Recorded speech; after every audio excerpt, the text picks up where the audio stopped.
पहले तो मैं डॉक्टर साहब का धन्यवाद करूँगा जिन्होंने हमारी बेनती को माना और 2-3 कैंप और बुक हो चुके हैं।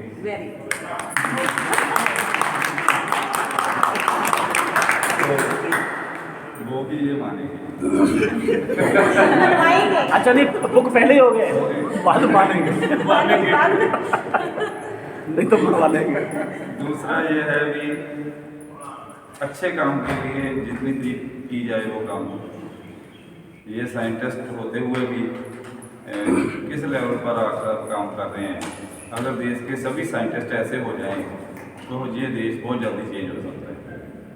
हम कुर्सी जो है उनकी लगा लेते हैं, दफ्तर चंडीगढ़ दिल्ली में लगा लेते हैं, यूनिवर्सिटी और बड़े बड़े इदारे के नाम होते हैं, तो लोग देखते हैं कि क्या होगा। तो जहाँ चेंज आनी है ग्राउंड पर आनी है, तो ग्राउंड पर आना होगा। अब ज़मीन भी मांग रही है, आसमान का भी कह रहा है अभी आए चेंज करें कुछ न कुछ। तो बहुत जल्द जो चेंज कुदरत की तरफ से मांग की जा रही है, हमें सभी को इकट्ठे होकर उसमें अपना अपना योगदान पाना जरूरी है। तो हमारा जो एक तो कैंप का मकसद पूरा हुआ। दूसरा जो था, हमें ये पता चला कि जो बच्चे हमारे स्कूलों में पढ़ते हैं 50 किलो का बैग उनके पीछे लटका होता है, 2.5 साल से शुरू हो जाती है उसकी पढ़ाई, तो उससे हमारे बच्चों को क्या हासिल हो रहा है। आगे जो खर्चा माँ प्यों पर है, परेशानी है, टेंशन है, वो एक बढ़ती जा रही है दिन दिन। और टारगेट क्या होता है उसका, जीवन में अच्छा इंसान बनाना या कोई नौकरी लेना।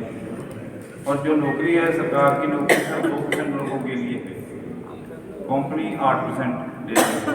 तो अगर 100 बच्चा है, 10% बच्चे नौकरी करेंगे, जो 90% है वो कहाँ जाएंगे। और जो अब तक सदियों तक हमारे बुजुर्गों ने ये ज़मीन, ये सभ्यता, ये अच्छे जो घालना घाल के यहाँ तक समाज को बनाया है, उसकी जिम्मेवारी जो है किसने उठानी है। अगर नई पीढ़ी जो छोड़ कर पंजाब को, अपने घर को, बच्चों को बाहर भागेगी तो जिम्मेवारी नहीं है। तो इसीलिए हम एक स्कूल का मॉडल जो है डॉक्टर साहब से जो मशवरा कर रहे हैं कि एक स्कूल हो जिसमें बच्चों की, पेरेंट्स की और हम सभी की समस्याओं का हल हो। क्योंकि एजुकेशन जो है इसी से ही बुनियाद रखी जानी है नई पीढ़ी। अगर हम अच्छी एजुकेशन, अच्छी सब्जेक्ट, अच्छी जानकारी, अच्छा जो है बच्चे को सृजनात्मक जो दे पाए मॉडल, तो उससे हमारे घर का, बच्चे का और देश का, समाज का भविष्य जो निर्माण हो सकता है।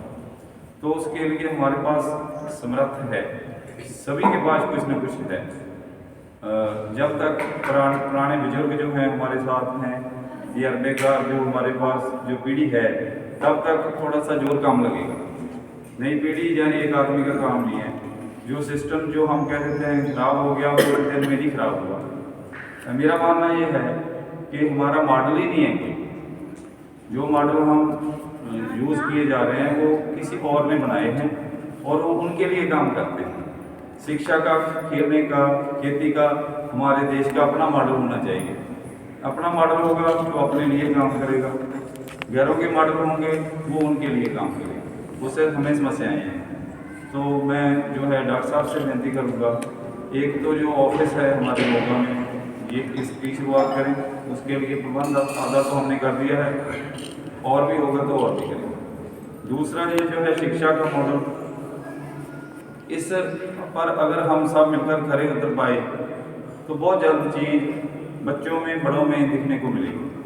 क्योंकि खर्चा तो हम बहुत कर रहे हैं मगर खुश नहीं है, बच्चे भी खुश नहीं हैं, टीचर भी खुश नहीं है, सरकार भी खुश नहीं है, और जो बड़े बुजुर्ग हैं वो भी खुश नहीं है। ये कुदरत से टूटकर काम कर रहे हैं। जब कोई गैर कुदरती काम होता है, खाने में जहर, बच्चों में गुस्सा, पढ़ाई में परेशानी, तो ये आपने जो 2 दिन देखा है तो थोड़ा सा खुशी, शारीरिक गतिविधियाँ, एक्टिविटी और नेचर से जुड़कर चल रहा है सारा सिस्टम। अगर हम अपना सिस्टम भी पढ़ाई का ऐसा बना दें जो कुदरत के साथ तालमेल करके अच्छे तरीके से बच्चे को एक्टिव रखे और जो उनकी जो नेचुरल जो शक्तियाँ हैं उनको जागृत करे, तो मेरे ख्याल में ये सबसे अच्छा मेथड होगा। तो इसकी उदाहरण पहले इन्होंने घर से ही शुरू की है। इनकी बेटी रिया है, हम अगले कैंप में उन्हें भी बुलाएंगे। और जो वंडर गर्ल ऑफ इंडिया है, वर्ल्ड रिकॉर्ड बना रखे हैं, 9 स्टेट्स के गवर्नर ने उनको सम्मानित किया। जो इनकी प्राप्तियाँ हैं वो आप देख ही चुके हैं।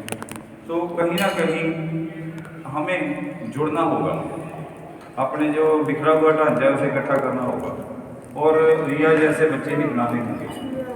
जब बन जाएंगे तो सभी को विश्वास होगा कि नहीं, इतना जोर लगाने की ज़रूरत नहीं है, इतनी परेशानी लेने की ज़रूरत नहीं है जितनी हम ले रहे हैं। तो बड़ी आसानी से ये मॉडल चलेगा, सभी के लिए होगा।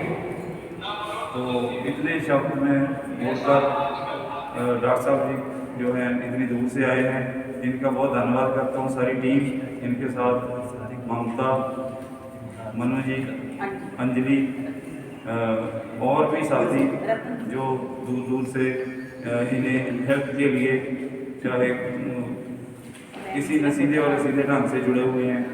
तो जो है दिन रात जो लगे हुए हैं अपना काम छोड़कर, तो ये आज मुश्किल नहीं है। हम सभी महसूस करते हैं हम कैसे काम छोड़कर यहाँ बैठे हैं, तो ये आसान नहीं है।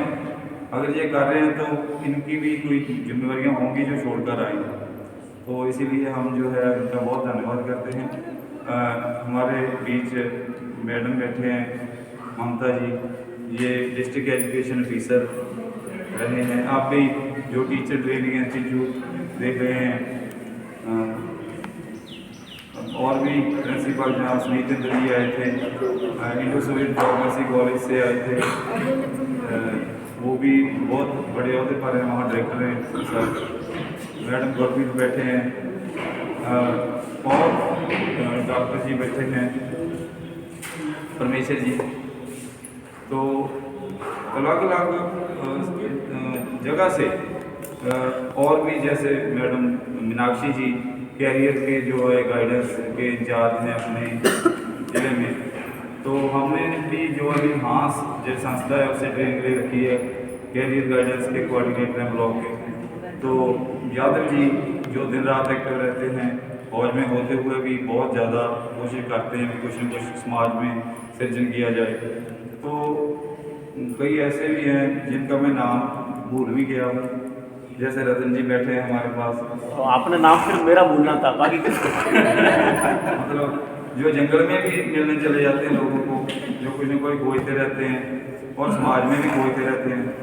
तो बहुत कुछ है, बूटा सही है, ये मतलब एक स्पेशल काम में लगे हुए हैं। तो इनकी भी बहुत बड़ी देन है। भारत रत्न देखें, भारत रत्न से सम्मानित हैं। तो मैंने कहा आइए, कहते नहीं तुम चलो। तो देखें भी पीछे हटकर भी काम कर रहे हैं, बैक में रहकर। तो ये हमारा सौभाग्य है भी इतनी शख्सियतों के दर्शन हुए मिले और बहुत सारी जानकारी मिली। हम कोशिश करेंगे इसे इकट्ठा करके इकट्ठा किया जाए और कुछ न कुछ नया मॉडल के रूप में आए। और अब ये एक बात मैं बोलूँगा, कोई भी कैंप हो, कोई काम हो, जितनी देर उसकी बैकअप वो जो रिकैप्चुलेशन नहीं करते, उसे दोहराई नहीं करते, प्रयास नहीं करते, उसका थोड़ा थोड़ा प्रैक्टिस नहीं करते, तो वो फॉलोअप भी ज़रूरी है और उसकी दोहराई भी ज़रूरी है। तो अगर इसे हम थोड़ा थोड़ा रिवीजन करते रहेंगे तो मंजिल पर भी पहुँच जाएंगे। अगर कैंप लगाया और छोड़ दिया फिर वो थोड़ा थोड़ा भूलने लग जाता है और एक दिन फिर हमें लगता है कि हम तो पहले जैसे बन गए। तो मैं चाहता हूँ कि जो भी बच्चों ने बड़ों ने सीखा है इसे प्रैक्टिस में लाएं, प्रैक्टिकली, और इसकी जो आउटपुट देखें। ये तो आपने करना है। हम अपनी तरफ से क्या करेंगे, डॉक्टर साहब का जो टेलीग्राम ग्रुप है उसका लिंक आपको शेयर कर देंगे और उस पर निरंतर जो क्लास चलती है उस क्लास में जो विजडम ऑफ माइंड चैनल है टेलीग्राम का, आप लगातार क्लास सुनेंगे तो आप देखेंगे कि वो स्कूल ही चल रहा है जिसे हमने लैंड करना है। बस ज़मीन पर काम चल रहा है, उसे मतलब एक फॉर्म ही देनी है। तो जब बच्चों के साथ ऐसा प्रबंध मिल जाएगा तो बहुत आसान हो जाएगी बड़ों की और छोटों की ज़िंदगी। बहुत बहुत धन्यवाद।